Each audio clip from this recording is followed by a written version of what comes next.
Welcome back to Highly Respected. I'm your host, Scott Greer. So today it's another solo episode. I think last week I said we're going to have a guest. I did plan on having a guest, but I completely forgot that Trump was speaking at CPAC.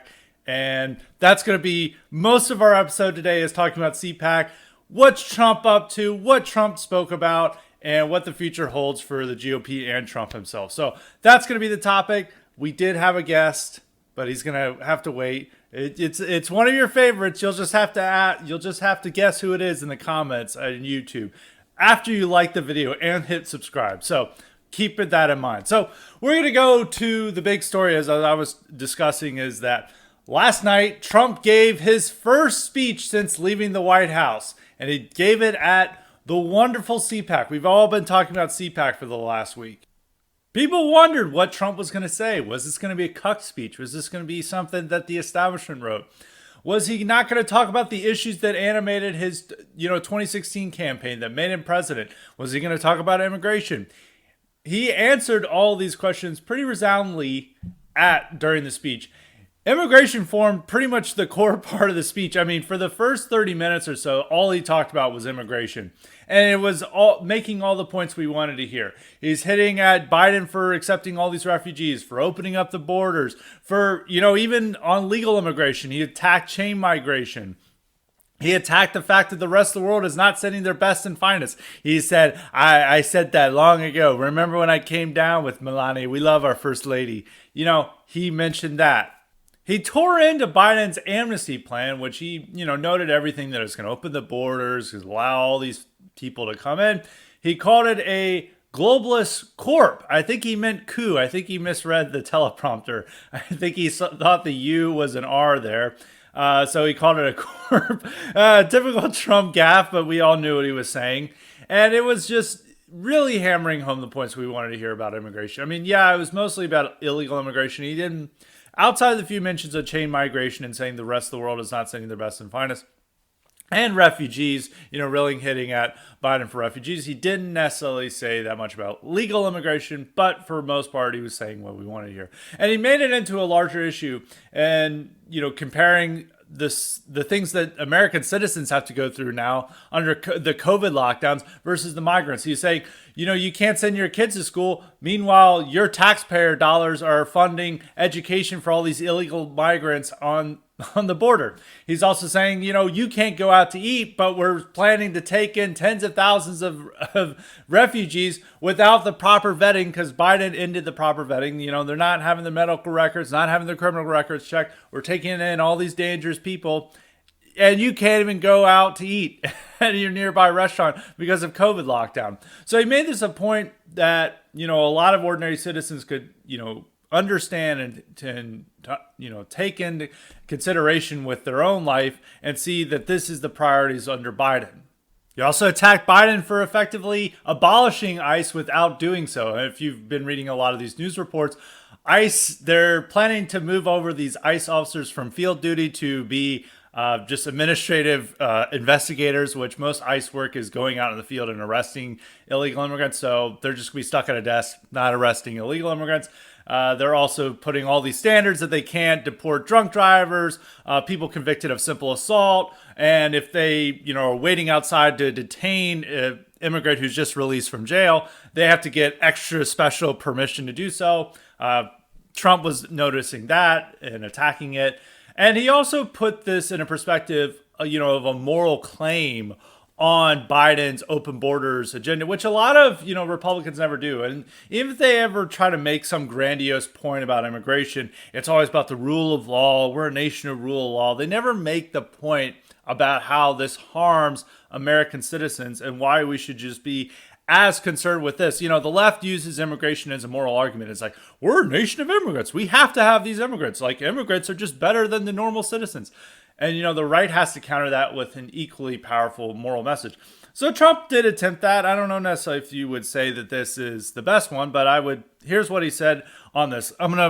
Bear with me. I'm going to do my Trump impression. If you don't like it, you can sound off in the comments after you hit like and subscribe to this video.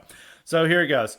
Biden's radical immigration policies aren't just illegal, they're immoral, they're heartless, and they're a betrayal of our nation's core values. So That's a pretty good. I totally agree with that, and that is putting this emotional, moral message to this immigration argument that it's not just about the rule of law, that this is like a direct threat to our country, and it's immoral, and it of course is. I mean those policies place the foreigner above the American citizen and puts more burdens on the citizen to the benefit of giant corporations and these left-wing activists. That's all it benefits.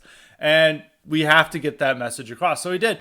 And the rest of the speech was mostly an attack on Biden, but from a lot of our perspective, he was attacking him for, his foreign interventions. Like Trump's like, I ended the wars, but now he's going to start them again. For the bad trade deals, for, rescinding all his orders attacking the left-wing critical race theory and the war, the stupid education system that we're having. He's bringing up how he signed all these executive orders to stop the indoctrination, left-wing indoctrination in our schools. Biden rescinded that. So, and he kept talking about how we want to celebrate our heritage and stop cancel cultures, that we're going to stand up for Abraham Lincoln, George Washington, and Thomas Jefferson against these crazy leftists. That's the type of message we need to have. It was very strong on all the issues that I keep emphasizing this enough, on all the issues we cared about, immigration, foreign policy, trade, defending American heritage, attacking cancel culture and tech censorship.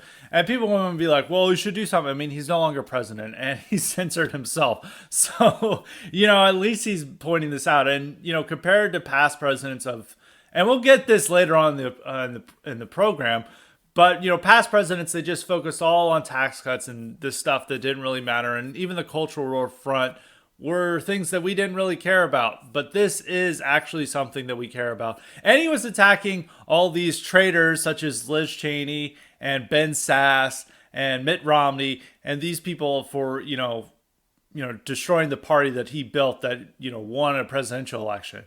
So I think for the most part, most of our side, most nationalists would be supportive of it. He did offer a definition of Trumpism. Everyone keeps talking about Trumpism. So does this program.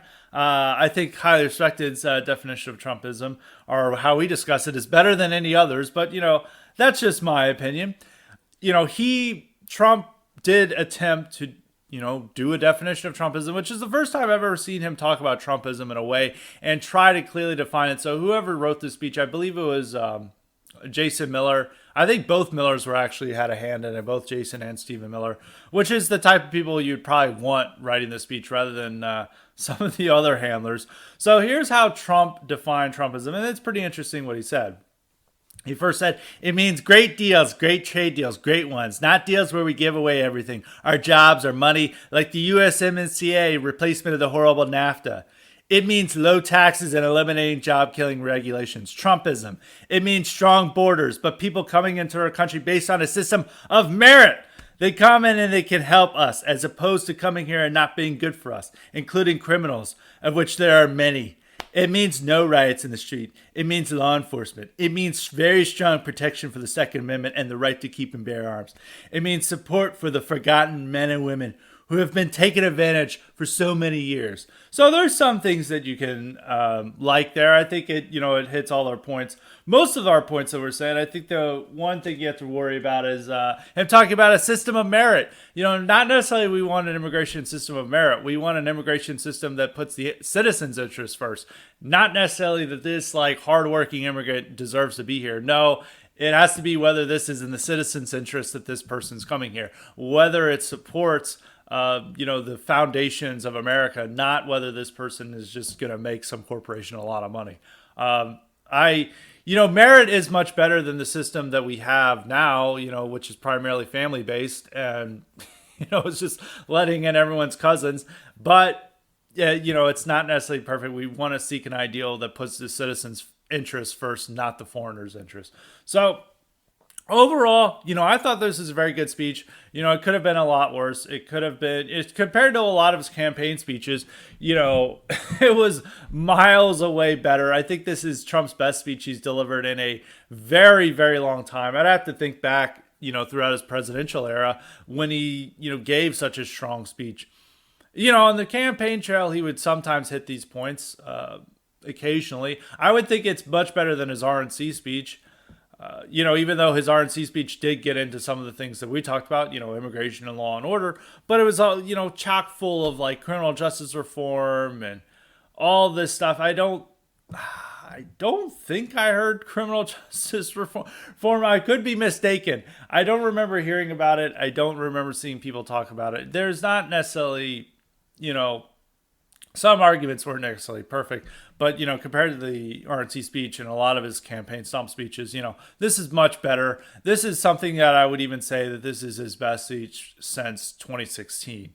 And, now he's out of office, he can hit these themes. And people were wondering, like, what's Trump going to do out of office? Like, what themes are he going to take? Is he going to be run by Jared Kushner and Brooke Rollins and these other nefarious actors that surround him? And, I get they're still going to have an influence, but he's still listening to good people, and he's no longer beholden to these terrible establishment hacks like Mitch McConnell and, Liz Cheney. And he doesn't have to worry about the party establishment because the party bows to him. The party realizes that, the vast majority of their voters prefer Trump over them, and they have to please him and they have to do what he says. And he now is able to use this influence to push the party in positive direction, move them in the direction of nationalism that we want the party to go in. And so I thought, my reviews are pretty good. There is certainly not everything we wanted to hear, but I think it's most of what we wanted to hear, and it got the crowd fired up. He left the stage to YMCA. It was back in business. So, yeah, I would say that. And if you look at all these polls, over 50% in every poll, over 50% of Republican voters want Trump to, if Trump runs again in 2024, if they prefer Trump. So this is something that the GOP has to acknowledge and deal with.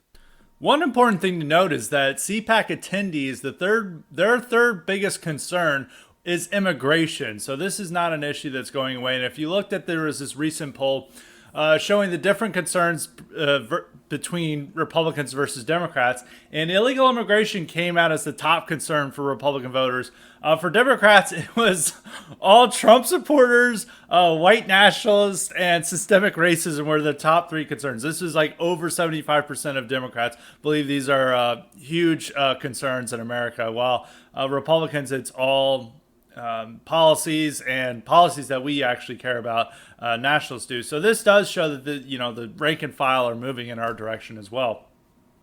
The only other two Republicans to make as big of a splash at CPAC, who have presidential ambitions, well, like positive splashes. Like some people, like Ted Cruz, he gave a speech and everyone mocked it because he was try to imitate William Wallace from Braveheart and was going, freedom! And like everyone's like, why are you doing this? Once again, another embarrassment for poor Ted Cruz. But the two people who did make a big, and additionally, Marco Rubio made some news by canceling his CPAC talk for mysterious reasons. So that's another interesting fact. But the two people who did make big splashes were Kristi Noem and Ron DeSantis. DeSantis gave all speeches very Trumpian, very Trump-esque, kept hitting immigration, cancel culture, freedom of speech, gun rights, all the things that we care about. Definitely received a very positive reception. And generally in these polls, in the poll that included Trump, he was the only other candidate to break into double digits. I think he had over 20% support among CPAC attendees in this poll that showed with Trump with 55%. And when Trump was taken out, Ron DeSantis is the clear favorite among CPAC attendees.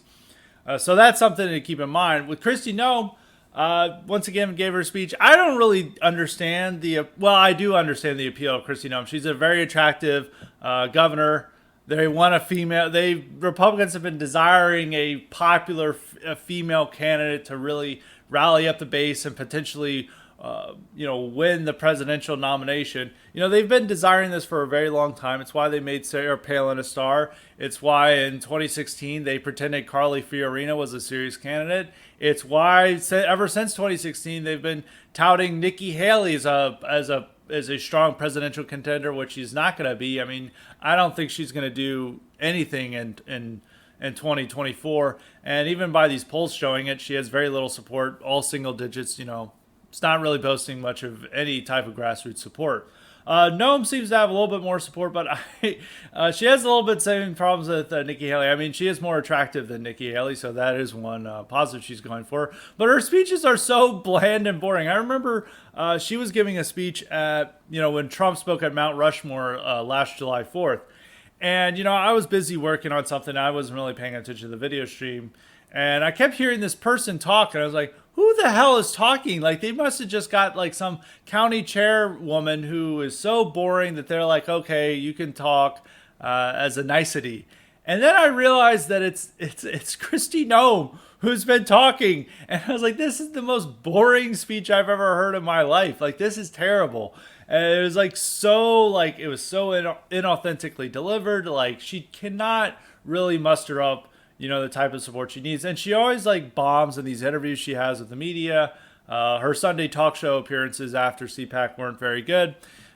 So I don't really understand. I mean, yeah, like once again, I have to correct myself. I do understand the appeal of Kristi Noem, but I hope that Republicans don't fall for it. Ron DeSantis is the best candidate right now. I don't think Trump's going to win, which now I'm going to, that's probably the tip, to seg into that, whether Trump will run or not. And if you have to say, looking at his speech, he kept hinting at it. It's like, who will be the next president? And, whether it's like, I might run, he kept hinting at it the whole time. And this whole speech, he announced a new PAC. Our campaign was turning into a PAC, and he's announcing that you can donate. Certain people are going to say that's a grift. I mean, maybe it is. Maybe it's going to go to help support good candidates. We don't know from this incident. I'm pretty sure it'll go to support some good candidates out there, or candidates who are, authentically Trumpist. So he has that going. The whole speech seemed like, I am going to run, but it's more like a hint. He may just, he understands that over 50% of Republican voters want him to run. And, he's the clear favorite. And he can still win their admiration and sympathy and, be at the center of focus of the center of the news cycle if he hints that he may run again for president. But there's several problems with this, and I've talked about this in past episodes, is that, one, he's deplatformed. And it's not just deplatformed from Twitter, it's that he's deplatformed from payment processors. I'm pretty sure Stripe, which is the number one used payment processor in America, stripped his campaign of their services. So it's going to be hard for him to run a campaign if these people are like saying like, we can't accept your payment, or, he's not allowed on any of these platforms and his campaign's not allowed on any of these platforms. So how could he communicate? He may be allowed back on Facebook, so that could help him out there. And maybe Twitter's like popularity declines over the next 3 or 4 years. So those are things to keep in mind. But, he is, he really can't speak to the public. He can't directly communicate. I mean, he can issue these press releases that everyone takes note of, like when he issued a press release destroying Mitch McConnell the other week. And, people were all talking about a CPAC speech. So he can still do these things. And if he gives rallies, speeches for these candidates he's endorsed, all these people are going to come out to hear him, even in 2022. So he's going to retain his popularity. But can he retain his popularity, the same level of enthusiasm and popularity, up until 2024? That's the question. And he also has a lot of problems with civil litigation. I mean, he's getting sued left and right. Supreme Court just said he has to, reveal his tax returns. And he's also liable for all these things. And they're investigating his inaugural funds, or inauguration funds, and the handling of that. There's just going to be so much litigation he's going to be buried under it. He's going to have the problem of deplatforming. And, he may get to 2024, and he's just so battered and so weakened by the attacks on him over the past 4 years that, he just can't run for president. But if he did choose to run, and, I don't really see him. There could be a slight decline in his popularity, but not to the extent where he would run and another candidate who's operating in the Trumpist, the Trumpist path that is like operating in that lane can overtake him. That's not possible. I mean, if Trump runs, and barring really unforeseen circumstances, but I don't even know what can really destroy Trump. It's like no scandal or controversy will probably ever ruin his appeal among Republican voters, but it could dampen, maybe when 2023 rolls around, his level of support is down to maybe only 40% of Republican voters want him as president. But still, if he gets in the race, everyone who's competing in that Trumpist lane is going to have to drop out, like Tom Cotton, Hawley, DeSantis, even like people like Noam and Mike Pence would have to drop out because all of their support would immediately vanish and go to Trump. And none of these people can run as like a challenger to Trump. They're all running as the successor to Trump. I had to make this point to Pedro Gonzalez, American Greatness writer. He has a little problem with Trump. It's fine. Some people do. He gets a little shrill in his attacks on Trump, but people can have disagreements and critique each other without going to war with each other. And he was going on about how outraged that Trump may run again, and he suggested that Ron DeSantis must be drafted against his will to go against this grift that will be the Trump 2024 campaign. Well, that's not going to work for DeSantis. DeSantis is all of his support would go to Trump, and DeSantis doesn't have that personality to go toe to toe with Trump. Trump would destroy him in a primary. I mean, Trump, another thing that could happen with Trump, barring unforeseen health emergencies, if Trump retains most of his health and energy, he will be 78 in 2024. It's possible he could still be in good shape. If he still has that, vigorousness to him, he would definitely destroy DeSantis and all these other people. So it'd only have to be somebody from like the anti-Trump wing to run against him. And that would likely be Mitt Romney, who would also be, I don't think 78, I think 77 or 76 in 2024. He's slightly younger than Trump. He's in a little bit better health. Extremely good health. I would never expect that Mitt Romney would be in his near his mid 70s. If you look at him right now, you would think he just turned 60. And if you saw the clip of him running through the Capitol, you're like, wow, this guy is in really good shape. He seems to have all his mental faculties together. Maybe that's, real testament to Mormon health practices of not having caffeine, alcohol, or any of those other stuff, or smoking, and maybe just natural exercise and good genetics. So I think, if that really came down to the race, I think we would have an interesting challenge between two septuagenarians. I probably mispronounced that a little bit, but two guys in their late 70s competing against each other for the nomination, which was how it turned out in the Democratic primary in 2020. So, why can't it happen again in the Republican primary? And if you really had that, those would be the two main people in each other's lanes. Romney, even though a lot of Republican voters don't like him, he still has high name recognition. And people are going to like him far more than Larry Hogan or Ben Sass or whoever else would run in the anti-Trump lane. Nikki Haley, maybe, but Nikki Haley doesn't want to run in the anti-Trump lane. She realizes that's a bad idea, and she'll say something anti-Trump, like Trump can't be the future of the party, while then like sucking up to Trump and be like, great speech, Mr. Trump, please meet with me, I love you. She realizes that she has to be on Trump's good side if she wants to run for president. The only people who don't care about that, is somebody like Mitt Romney. Like Mitt Romney clearly does not care about Trump, and his political future in Utah doesn't depend on Trump. There could be the possibility that, the 2024 race comes down to Trump versus Romney. I would say that Trump would probably win that race. I would actually say it's more likely that Romney's going to run. I think, that's really just barring, some unforeseen health dangers that occur with Romney, which I don't think is going to happen. He's like even in better health than Trump. Certainly far better health than Joe Biden. And he's clearly trying to build a resume to go run for president, with all these bills he's proposing, like the child tax. I guess it would be a child tax credit, even though it's more of a child tax it's more of a child benefit. And then his minimum wage bill that ties the minimum wage hike to implementing mandatory E-Verify and restrictions on hiring illegal immigrants. He's really trying to go with bold policies that are emanating from a lot of this post-liberal policy world. And both candidates, if that was, in 2024, they would both be running against, what is traditional conservatism. Both of them would adopt populist ideas and messaging, and they even have similar policies for the most part, except for when it came to foreign policy and trade.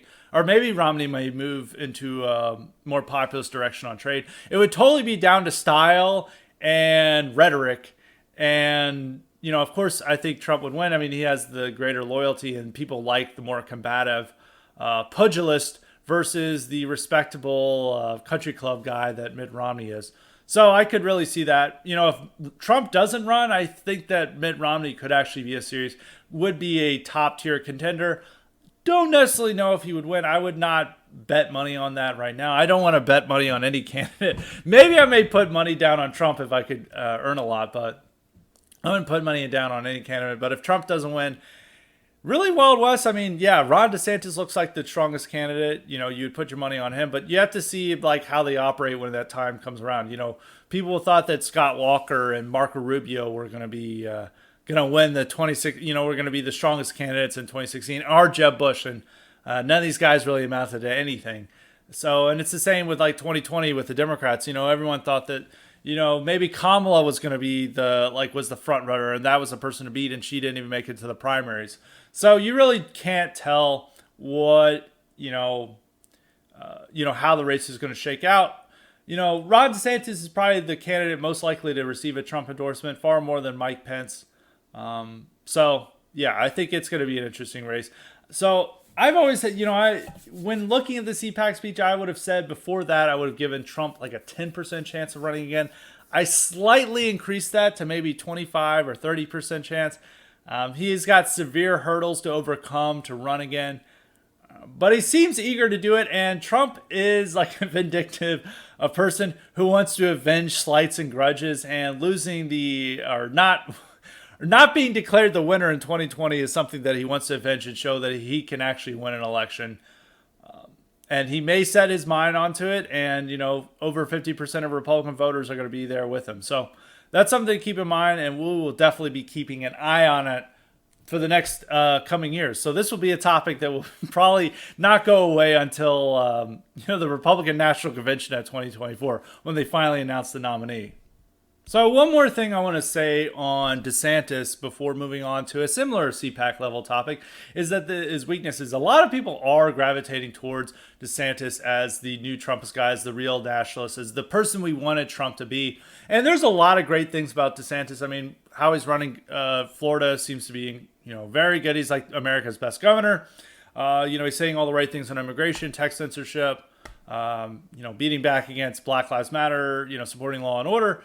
Most of what we have that, but there's several weaknesses with DeSantis. I think people aren't acknowledging that he doesn't have the charisma of Trump. He's not necessarily a powerful speaker. He's not able to establish that connection with ordinary Trump voters in the way that Trump could. Ordinary Republican voters. I think compared to Hall, I mean, a lot of these people have the similar problem, like Josh Hawley and Ted Cruz. Tom Cotton especially have the same problem of a lack of charisma or a lack of authenticity, the lack of charm that Trump had.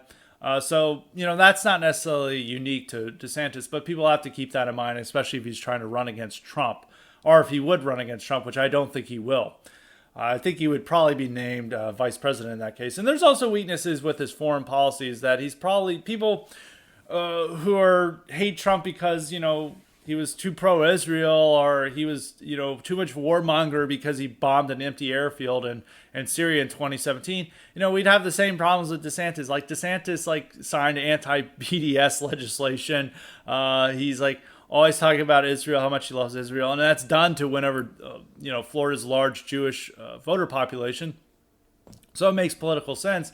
But he would have the similar problems with that Trump has, and we really can't determine what kind of personnel he's going to put into his administration.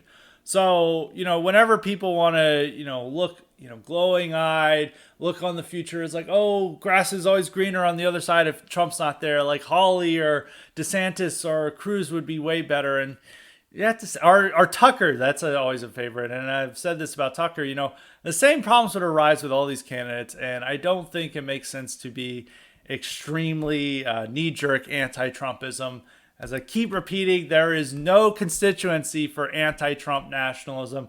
In order to be the next nationalist candidate, you have to see yourself as a successor to Trump. You can, of course, acknowledge his mistakes and failures, but going full bore anti-Trump, like I hate him, he didn't do anything right, and just acting like a jilted ex-girlfriend towards Trump.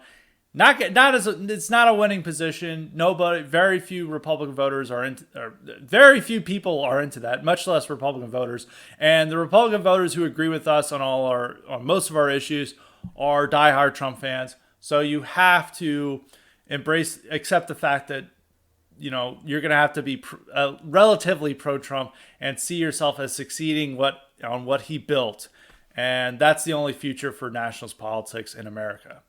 So the other big story at CPAC besides Trump's speech is Odal Ghazi. Apparently the CPAC stage was shaped like the Odal rune or Othala rune, ancient Germanic symbol that has some connection with the Nazi Germany. There was an SS unit, I think it was the Prince Eugen division, Waffen-SS division, that used that as their symbol. And apparently some crazy liberals on Twitter thought the stage looked like it. And you really have to be insane to see this. Like, I had to look at this stage, and have some familiarity with the Odal rune and stuff. I mean, like, most people have some. And I had to keep looking at this stage, and I was like, it's a square, and there's like two adjoining squares. Like, where is this? And then I finally, somebody drew a line, and it's like, okay, but how would anyone else ever recognize this? Like, even somebody like me and others who have some would maybe have some knowledge of what it looked like before, much less most political commentators. Most people have no earthly idea what an Odal rune or what it looks like, and yet this was a trending topic. And once again, this shows how crazy liberal conspiracy theories are, and how they're far more important than QAnon.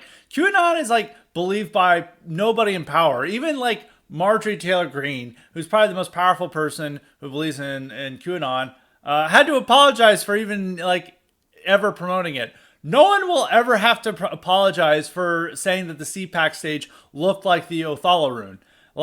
Senators could, and they could even demand investigations into this. And Hyatt Hotels, which hosted CPAC in Orlando, is doing a full investigation of it to see whether this was an actual neo-Nazi symbol. And CPAC, rather than laughing it off as ridiculous, they had to issue a full denunciation. We would never do this. We have several Jewish speakers. We would never have any connection with National Socialism. And yep, they did this. So, this is one of the dumbest things I've ever seen. It is truly one of the most ridiculous stories. And this is just the next step over them, liberals seeing any person make a okay hand gesture or have their hand appear to be in that shape to go crazy and say they're making a white supremacist gesture. Now we have to worry about stage design possibly resembling Nazi symbols that only a few people know what the hell they are. And what's the secret message of this? Were the boomers somehow going to be activated into race warriors if they saw this angle? And they couldn't even see it from the ground. You had to see this from a elevated angle, which only a couple of news cameras were at. So it's ridiculous, but this is how the world we're going to live in. And people are thinking that, with Trump out of office, that the temperature is going to decline, that people are going to return back to normal, that this is we're hitting the rewind button to 2014. No, we're not. Liberals are just going to be still as demented and crazy as they were before. And they realize that they can make these claims and not have to worry about any consequences for it. Unlike with conservatives, that they even engage in anything that's deemed a conspiracy theory, such as saying that Officer Brian Sicknick may have not been killed by Trump supporters. Maybe he suffered a stroke. That's an evil conspiracy theory. We have to believe that he was hit by a fire extinguisher, even though news reports have retracted that claim.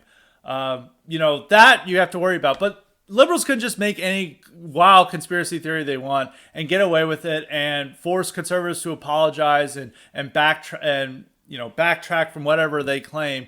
And, this is just the latest and most ridiculous example of that. we are going to see more runes at conservative events thanks to liberal imagination. So that's an interesting thing. I guess CPAC was oak pilled.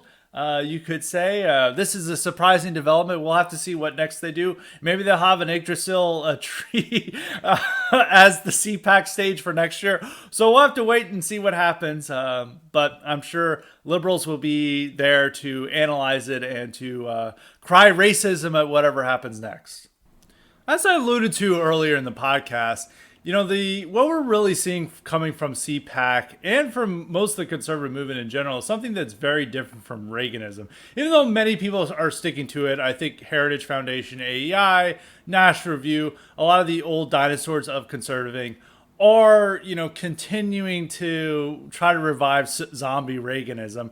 A lot of what we're seeing coming from Fox News, talk radio, from the CPAC stage, from these major politicians such as Josh Hawley, Ron DeSantis, of course, Donald Trump, is something very different from that, and we really have to understand is like, what are the differences between Reaganism and Trumpism? There will be many people who are like saying there's nothing different between them. Both liberals will say that because they'll say Reaganism was all about racism, was thinly veiled dog whistle to white people to rise up against the non-white hordes. And they'll say that's like Trump is like that. And then there'll be people on the far right who will say that because they'll, claim that Trump just wants to do tax cuts and business deregulate. It's just all business first interest.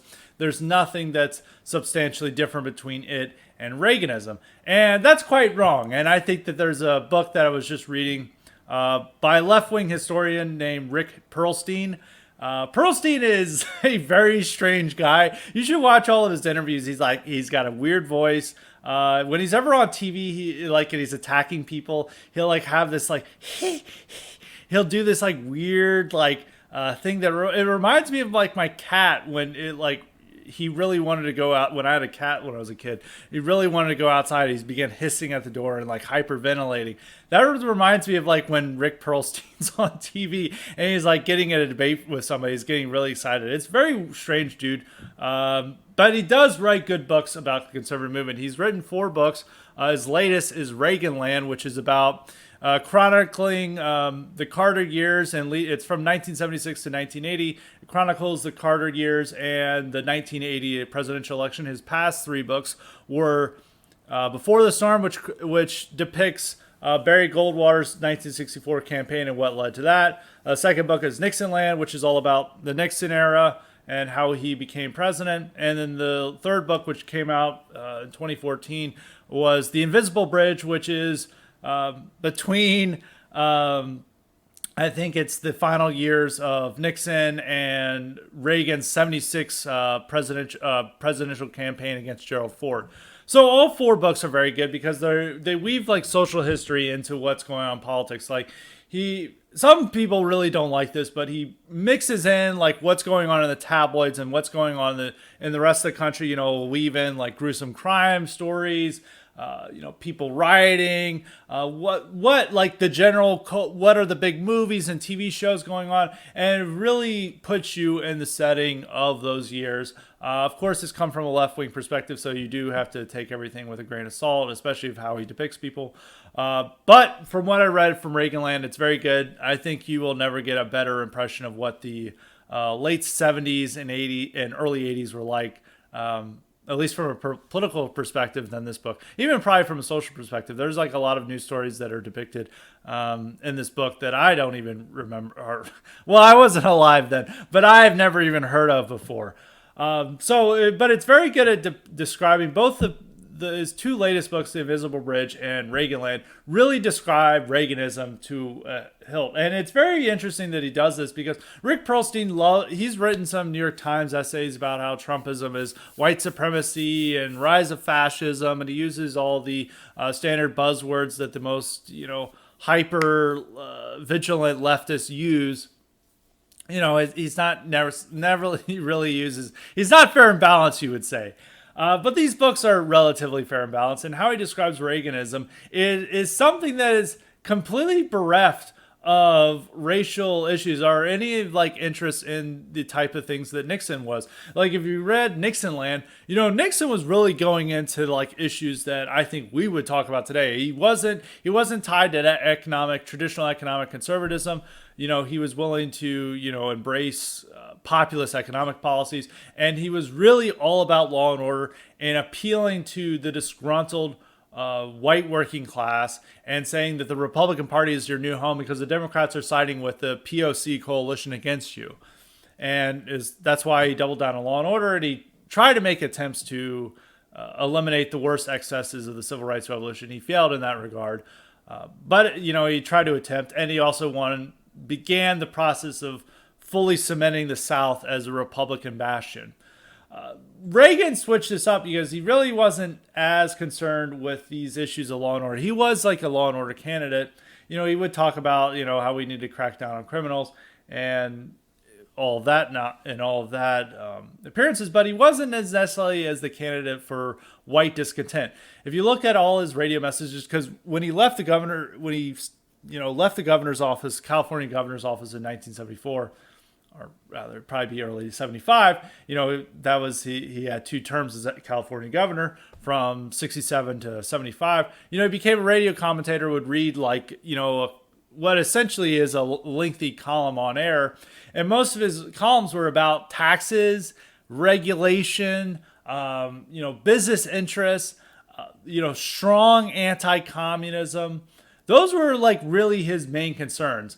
And it was all tied to that. And even if he gave these audience, he would just talk about like the government tries to tell you what kind of products you should have. And I think that's an outrage, and everyone would love that. And taxes were a big problem then. I mean, you can't, taxes were far more prescient than I think what we have now. Or I don't think prescient would be the best term, but much more oppressive than what we experience now. And it's it is, talking about solutions to 1980s problems when we're in the 2020s. So you're thinking about solutions to your 40-year-old solutions to problems that we don't necessarily have. But people did really have onerous taxes. The economy was in a serious decline in the 70s. I don't think we can really understand how bad the economy was. There was these huge gas lines of people, fighting to get gas because gas was running out. There was economic there was negative economic growth going on in the 70s. Inflation was out of control, and it was just really bad. And we also had extremely bad crime that was going on. I tweeted this out the other week of the Cobo Hall riot that occurred in Detroit, which was there was this music festival at a Cobo Hall in Detroit. Kool and the Gang and some other bands that I think I've been left in the 70s were playing there, and it drew a primarily white audience. Well, hundreds of black youths descended on the crowd as they were leaving, and there was dozens of rapes and robberies and just like total mayhem. And this is like a pretty common occurrence. Like if you went downtown, you would be set on by a giant horde of blacks. Like that could still happen today. But this is something that, somebody who grew up in the 50s and early 60s wouldn't have necessarily experienced. And now in the 70s, they had to worry about getting to their car and being stabbed to death, just for their vehicle. So, and you had the New York City blackout riots when the city lost power in 1977. People went mass looting, total chaos that occurred in that city. I mean, total breakdown of law and order. So these were the main issues that were happening, in serious decline. Well, Reagan's main solution to this was just economic proposals, just tax cuts, and focus on the Soviet Union. He was Nixon was, proponent of detente, which accepted the Soviet Union's existence, didn't try to aggravate it, and, accepted that they're going to, continue to exist. They have their sphere of influence, we have ours, and we work with that. It didn't really see the Soviet Union as this, enemy, as this apocalyptic enemy that we must direct all our energies to defeating and destroying. That was not necessarily the focus of Richard Nixon, but that was a strong focus of Ronald Reagan. So we're having all these issues in America. Crime is out of control. There's this loss of identity, loss of American confidence.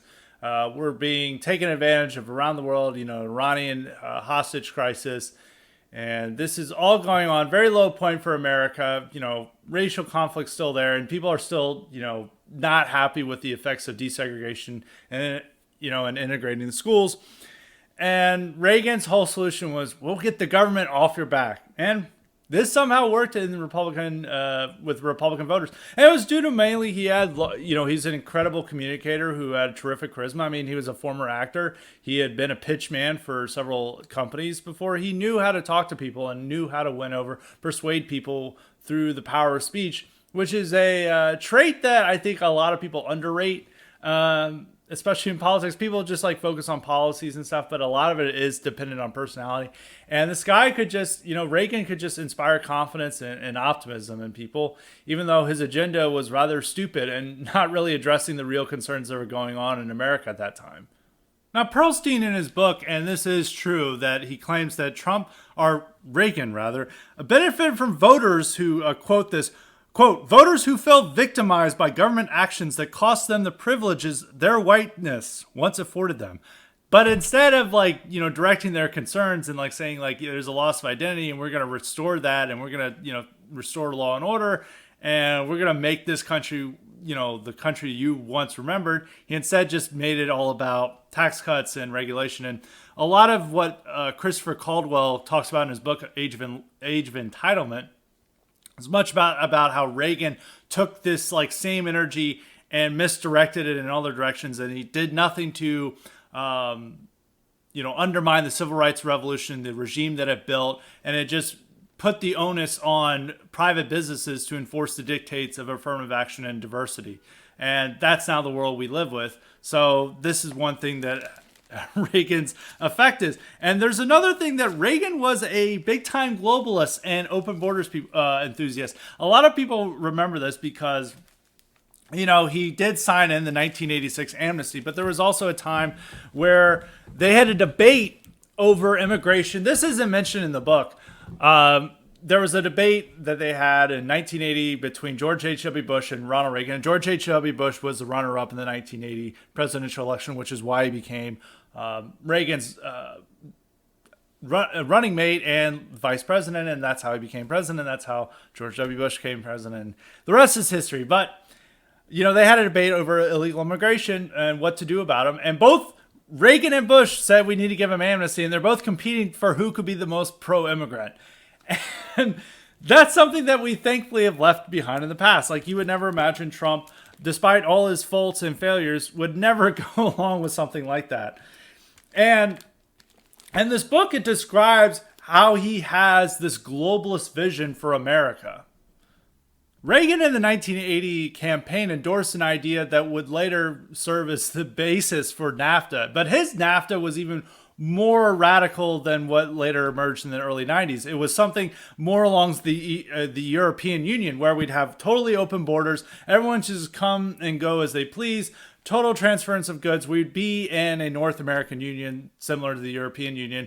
And he loved this because we would allow more immigrants to come here, that we would have a free exchange of peoples and goods. And he based this speech, he gave a big speech about this and, during the campaign, and then he touted this idea of, there was this white paper that informed his speech, and this white paper argued that the white Protestant concerns about cultural dilution can be, ameliorated by the fact that there's just all these cheap workers providing, who can provide services, that these cheap wages will take people's minds off all the cultural destruction that comes with this, and that we all move together into one, global entity.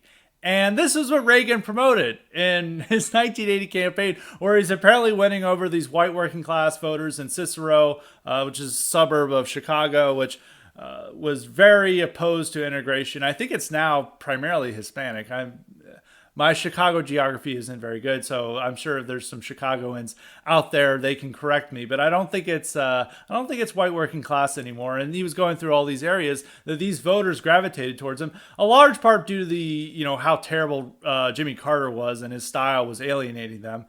And also there's concerns about crime. But at the same time, Reagan had this stupid, sunny optimism about all of North America coming together and merging into one, and we'd have this free exchange of goods and people. And there's nothing more that nationalists oppose and hate than that. I mean, hate's a strong word, but that is what we oppose. We don't want a North American Union, and we've seen the disaster that NAFTA caused with lost jobs.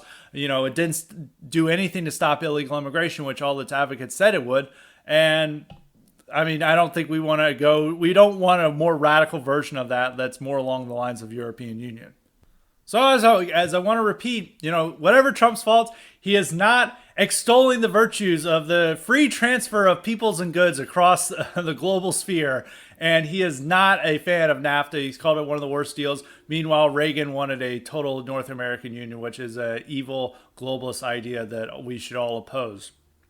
So, there was some good things about Reagan, but these were very terrible things that people need to understand. And these were fundamental to the idea of Reaganism. And all these conservatives continue to talk about, he was full of sunny optimism, and that's what we need. It's like, yeah, it doesn't matter if sunny optimism if it's all about like worshiping immigrants and worshiping the free market, and it ends up screwing over the American worker, which a lot of Reagan policies did. It did nothing to enshrine affirmative action policies that disadvantaged them. It sent their jobs overseas, and it encouraged more immigrants to come here. So the legacy of Reaganism is something that should be buried, and we don't want zombie Reaganism to return.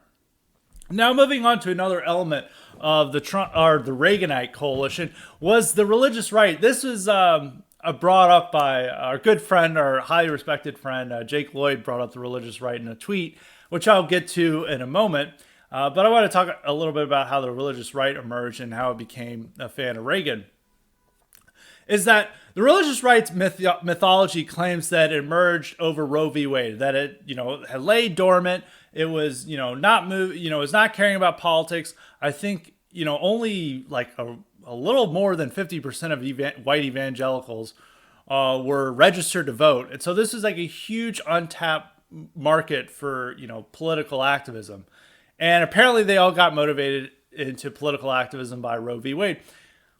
Nice story, but that's not true. The main people who cared about Roe v. Wade up until the late 70s were Catholics. It was primarily a Catholic issue. All the people who were protesting were Catholic. Evangelicals later merged as the primary people to care about this. If you look at the voters who actually, make that one of their top issues, pro-life that is, it's primarily evangelicals, more majority. And if you look at the white evangelical rates on abortion, they're like overwhelmingly oppose it, while Catholics, which that was where the original opposition came from, it's about, split half and half, it's, which is surprising in development in America. It speaks to how Catholics have changed over the last 40 or 50 years. So that's something to keep in mind. It wasn't Roe v. Wade. It was actually the federal government coming down on these private schools that were dubbed segregation academies. Throughout the South, all these private schools that had private Christian academies emerged when integration orders were going in. Most white parents were sending them there to, avoid the, integrated schools. And there was a lot of problems there, and people were like, they're just racist. And it's like, if you read stories of what were happening with these desegregated desegregated schools in the South, they were getting like brutal fights every day. Like kids were getting their heads bashed in. It's like, maybe you want to go send them to a private Christian school instead. They were having that issues to go on. But even though the left really likes to demonize this, is like there were all these racist schools like Bob Jones University in South Carolina, which is a famous evangelical university that refused to integrate, and they were just doing this because they're racist. And all these academies just emerged because of integration, which is not necessarily entirely the story. I mean, in 1962, the Supreme Court banned school prayer, and that was another contributing factor to all these people going to private Christian academies, that they wanted to get a biblical education, which they felt that public schools weren't going to provide anymore, or a biblical Christian education.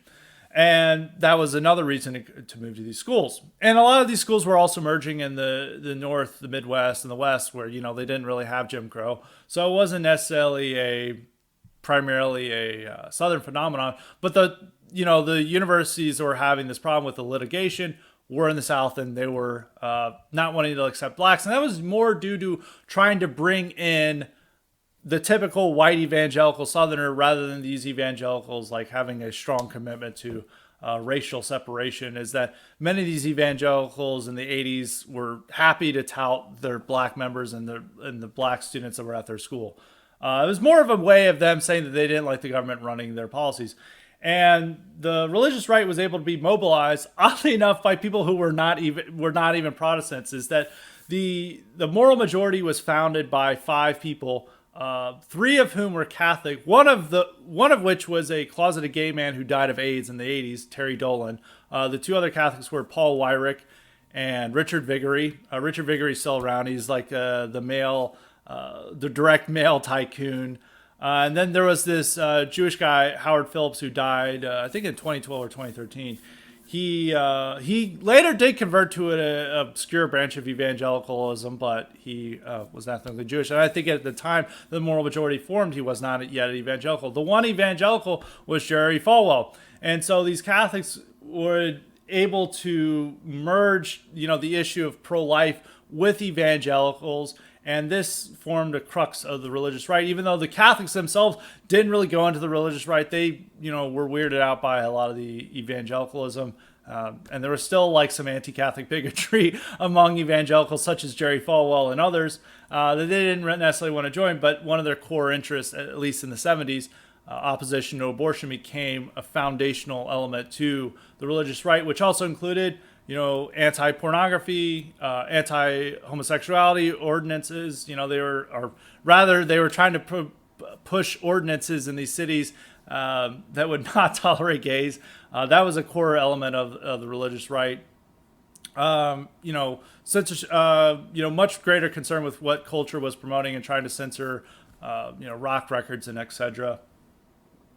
And a couple of others, and also support for the private schools. And in some ways that this was an antecedent to the religious liberty concerns of our time. So this is what really defined the religious right.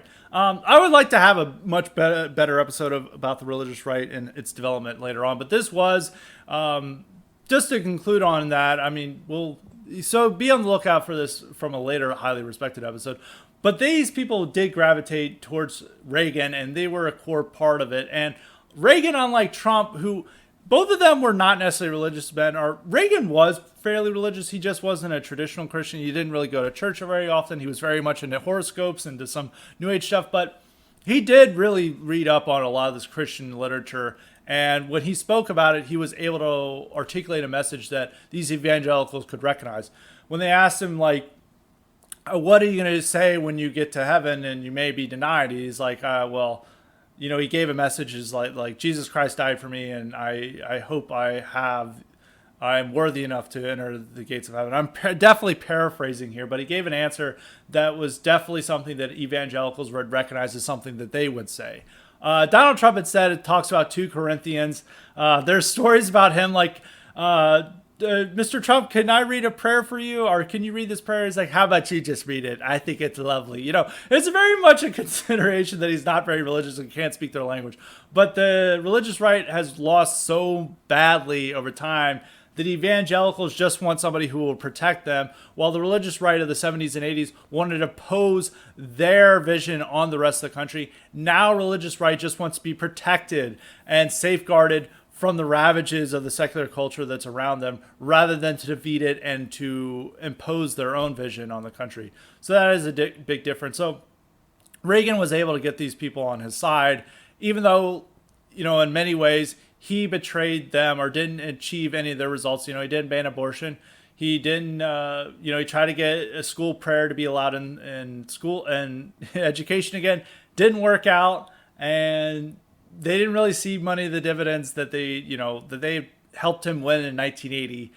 And, they didn't really receive what they wanted. And so some people who are, really concerned about immigration, and nationalists may say, well, that was the same with Trump. Well, we weren't anything before that. I mean, the religious right was a major political force already mobilized in the 70s. They helped Jimmy Carter win in 76. And that was something very serious, that they were an independent political force that then sided with somebody who didn't necessarily achieve the results they wanted. Nationalists were not anything before Trump. Trump made us into a powerful political force and into something that's now the mainstream of the Republican Party. And people have to keep that in mind. And he definitely achieved much more for our side than Reagan achieved for the moral majority. So that's something to keep in mind. But now I'm coming up to what I brought up, the religious right element, and it's to respond to a Jake Lloyd tweet. And as you guys all know, Jake Lloyd's been on this podcast many times. We love Jake Lloyd, but, we can disagree with him from time to time. And yesterday he tweeted this. He said, the religious right didn't go far enough in the 80s and 90s. By failing to illegalize and punish satanic influences when they set the stage for where we are now. Marilyn Manson, Slayer, Church of Satan, etc. should all be in jail or worse. I responded to him in a respectful manner, but a lot of libtards got a hold of it, and they were being very mean and dunking on poor Jake Lloyd. But, I had this point that I don't think you can blame Slayer for what's happened before. I think what Jake is trying to say is that these satanic influences came out, and I guess there's some case of demonic possession of our elites now. That was a new phenomenon in the 80s, and the religious right should have done something more to censor. Well, they did try to censor these records. I mean, the PMRC, which was as we've talked about in our most recent episode with Thomas, the heavy metal episode, Thomas 77. We talked about how, the PMRC was this merging of liberals and evangelicals and joined together. Liberals were mad at heavy metal music for its anti-feminism, for its misogyny, and for its dark white masculinity. It didn't like that, while the evangelicals didn't like it because it was satanic, and they wanted something nice. So they did try to ban it. Didn't work, and I don't think that people getting into Slayer were necessarily, I don't think any of our elites were listening to Slayer in the 80s and 90s, and I don't think any of our people who are setting policy were like, oh, I'm listening to Rain and Blood, and now I want to have open borders or something, and now I want to change my gender. I don't think any of that happened. Not necessarily saying that this is I think Jake's take is that we're allowed, that these bands were indulging in, evil and Satanism, and that's allowed, evil and demonic influences to take over society. I don't necessarily know if that's the strongest way to describe what's going on, because, a lot of what we've been seeing happen has, started from the mid 20th century and going onward. There wasn't something new break that happened in the 80s and 90s due to thrash metal bands or something like that. There wasn't something new development. A lot of these things are a natural continuation on of what we've been seeing ever since the end of World War II and from the Cold War and the Civil Rights Movement. And what I said is that the Civil Rights Movement, the Civil Rights Revolution itself, is more responsible for this. And there is several clergy involved. Actually, all clergy was involved. Several Catholic priests and were marching alongside Martin Luther King. So were several other clergy. From every denomination possible, even conservative denominations were pro Martin Luther King. The foremost Southern Baptist Theological Seminary hosted Martin Luther King in 1960, which that would have been a very controversial time to do that. I think if it had been even slightly different in 65, but this showed that even the leadership of the Southern Baptist Convention was pro King. And these people weren't necessarily headbanging to satanic death metal or something.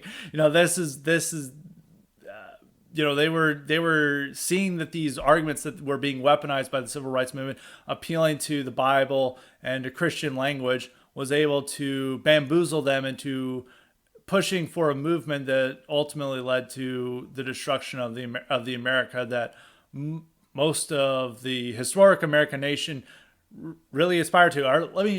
That was not properly rephrased. What I said is they embraced something that ultimately led to the decline and serious destruction of the historic American nation. So that's something to keep in mind. I don't think necessarily Slayer was into that. And I would even say that somebody who is like the teenagers who were listening to Slayer in the 80s probably were, I hate Marilyn Manson, so I'm fine with putting Marilyn Manson in jail for other reasons. And the Church of Satan is really goofy and cringe, even though probably in the 80s, they were still goofy and cringe, but they were at least had occasionally engaged in some interesting ideas. I don't necessarily want to say interesting ideas, but ideas that, would actually genuinely controversial and something that are generally upset the present order, while now they're just like goofy libertarians that like are not a threat to anything and just are constant reply guys if you ever mention them. They replied guy to Jake Lloyd. They said that Slayer are Catholics, but I would say that the average Slayer fan of the 80s is probably somebody who's now voting for Trump. It's a white working class kid who just wanted some energetic, aggressive music when he was a teenager, and he got that, and it's something done by white guys, and it was something that promoted, masculinity and most of the stories that deal with Satan and Slayer aren't necessarily endorsements of Satan. It's like Satan leads to eternal damnation. You're going to burn in a fire for all time. It's like, I don't think this is a good selling pitch. It's something like a typical horror movie. You could even say that, and Tom Araya, as I pointed out, is a devout Catholic who wrote songs, anti-abortion songs. And, you could make the point that the way that they use Satanism or satanic themes was in a way that is complementary to traditional Christianity. It's like warning of what happens if you step away from the Bible and its influence. Even though not necessarily the rest of the band was into that, and I think not necessarily all their fans were, but I would say that it's probably better for people to listen to Slayer than most pop music. I would worry more about Ariana Grande and maybe even some of these artists who claim to be devout Christians who are pop artists, and they, spread themes that are far more dangerous than Slayer. And Slayer, when it's saying, the stuff that's scary subjects, it's not necessarily an endorsement. It's like telling a story. We've had horror tales for all time, and it's like something similar to a horror movie. So I don't necessarily worry that, Hell Awaits was and released in 1985 was the beginning of the end for America. I would put this back on a farther length. But I think in some ways Jake Lloyd was trolling and was just putting out an idea. He does that occasionally, but I don't want people to blame our dear Slayer, and people should listen to Slayer, not try to illegalize it. So that's the one point I want to say. And you really can't ban. I think putting a lot of the, present degradation we see in our society, it's more of a result of the trends and political movements and intellectual currents that have been occurring for many, many years. And I wouldn't put it, this on heavy metal music, which is not enjoyed by many people. And most of the people who probably enjoyed it or listened to it in the 80s and 90s are probably people who are open to our ideas, I think. And as we talked about in the episode with Thomas 77, heavy metal is a genre that you have to actively defend listening to it. It sets you apart, and you have to be open to the fact that the rest of society is going to criticize that and condemn you. And that gives you preparation for accepting our ideas, because the rest of society is going to call you a racist and a bigot and evil person for, expressing ideas that were the norm, 100 years ago. So, it does prepare you for that. And I think a lot of people who are into heavy metal are a question of what the world around them are open to answers that, mainstream society is not going to give them. And it's a music genre that celebrates white masculinity, which, hip hop is not doing. I would say rap is has been a far worse effect on our culture and society than heavy metal music. So, that's my last point about it, and we still like Jake Lloyd, and we'll have him back on. But some people wanted to debate, but I had so much else to talk about that it didn't quite work out. So that's it for the normal topics. Now moving on to the Patreon questions. As a reminder, you too can get the power to ask me questions on Highly Respected or a guest if you sign up for the Patreon option at Highly Respected's Patreon. This question comes from Pete. He asks, Scott, what do you think of the recent purge on Twitter? Do you miss your friends? And yes, of course I miss my friends. We've actually had a lot of guests who are banned.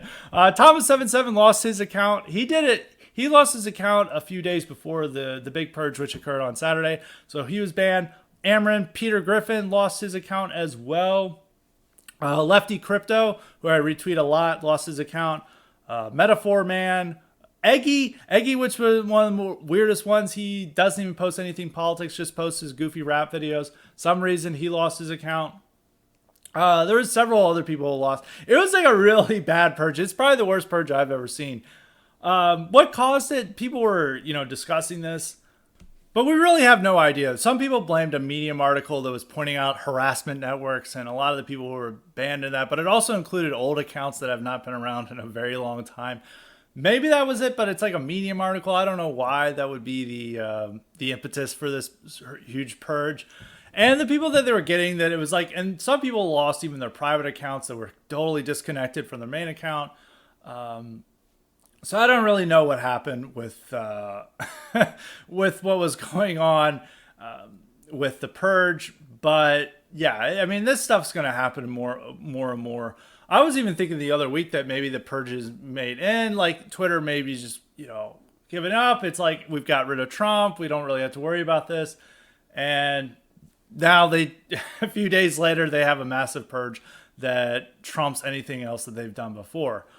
So it's something that we have to deal with. I mean, tech censorship is a real problem, and we really do have to have a stable alternative platform that can really host us, and it really gives us a way to connect to the rest of the world.